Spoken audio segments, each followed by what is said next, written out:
রাধে রাধে বন্ধুরা, কেমন আছেন সবাই? আশা করি নিশ্চয়ই সবাই ভালো আছেন। আমি চলে এসেছি আমার ছাদ বাগানে।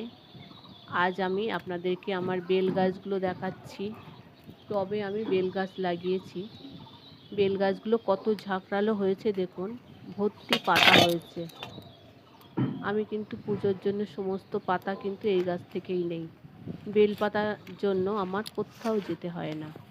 এখান থেকেই আমি প্রত্যেক দিন ঠাকুরকে বেলপাতা দিই। আর গোড়ায় দেখুন দুব্ব গাছ হয়েছে।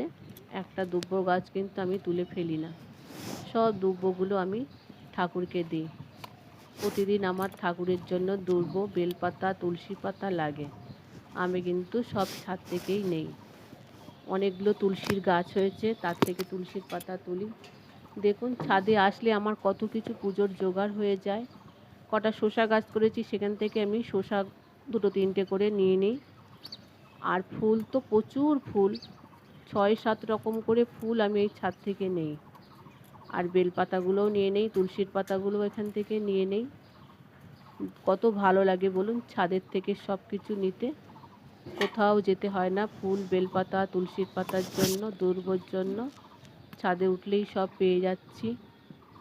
আমার এই চ্যানেলটিকে আপনারা অবশ্যই সাবস্ক্রাইব করুন নতুন নতুন ভিডিও দেখার জন্য। আর আমি এই গাছে কি কি সার দিই সবই আপনাদেরকে জানাবো। আমার চ্যানেলটিকে সাবস্ক্রাইব করুন আর লাইক দিন।